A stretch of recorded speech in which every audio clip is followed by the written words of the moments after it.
সুপ্রিয় উপস্থিতি, আসসালামু আলাইকুম।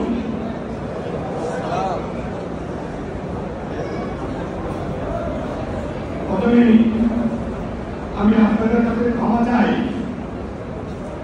হয়তো আমার ধারণাটা অনেক ছোট ছিল।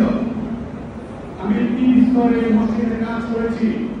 শুরু করেছিলাম 5,000 স্কয়ার ফিট করে করবো বলে, পরবর্তী পর্যায়ে ঘোষণা দিলাম যে 7,000 স্কয়ার ফিট করবো। শেষ করেছি 15,000 স্কয়ার ফিটে। তারপরেও আপনাদের কাছে হাত জোর করে ক্ষমা চাই যে আমরা টাকা দিতে পারছি না। দোয়া করবেন যেন আগামী 1 মাসের ভিতরে যতটা কাজ কমপ্লিট করে দিয়ে আরো 15,000 স্কয়ার ফিট টাকা আপনাদেরকে আমি উপহার দিতে পারি। আপনারা কি সহায়তা করবেন? শুরুতে আমি আমার আল্লাহকে একটা ডাক দিতে চাই। আমরা সবাই মিলে আল্লাহকে ডাকবো। কেন ডাকবো? যে আল্লাহর গাইবী রহমত না থাকলে মাত্র 7 মাস কর্মদিবস পেয়েছি।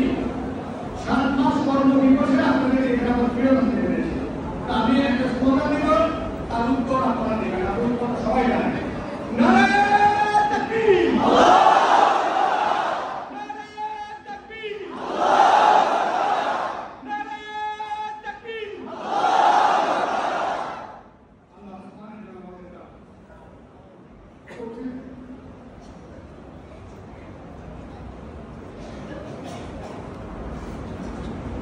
আমার ভালো করছিল না।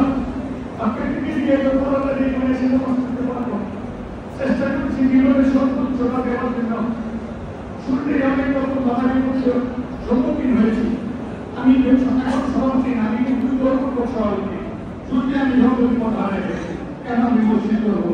কোনো আয় আমি ভাই আমাকে আল্লাহ সুযোগ দিতে করার জন্য কোনো বাধায় আমাকে ধরে রাখতে পারে না। আমি মসজিদ করবো। আমি সেই বাধাকে অতিক্রম করে মসজিদ করেছি। শুধু এই মসজিদ নয়, শুধু এই কবিরামপুর নয়, এখানে অনেক গ্রামের মানুষ আছেন। প্রত্যেকটা গ্রামকে আমরা আমাদের এই মসজিদের মতো সুন্দর করতে চাই। আপনাকে সুন্দর হতে চান? আমি সুন্দরের সাথে থাকার চেষ্টা করি। অনেকেই বিভ্রান্ত হতে পারেন, অনেকেই বিভিন্ন রকম লোক দর্শন থাকতে পারে, অনেকের অনেক কিছু ভিতরে ইজ্জত থাকতে পারে। আল্লাহ সব ছেড়ে দেন। আমরা বলছি আগামী ডিসেম্বর আমরা সাধুগুলি করে রেডি হয়ে যাব। আমরা আজকে সবাইকে সাথে উঠে আসছি না, আমরা নতুন ঘরে নামাজ পড়বো না। আমার ধারণা ছিল 2,000, মানে টোটাল 3 মসজিদে 2,000 লোক হবে। আজকে ইনশাআল্লাহ আমার হিসাব মতে এখানে আমরা 12-1300 লোক একত্র হয়েছি। তো এটা আল্লাহ দান না, এই দানটাকে গ্রহণ করার জন্য আমাদেরকে চেষ্টা করতে হবে। সকল কিছু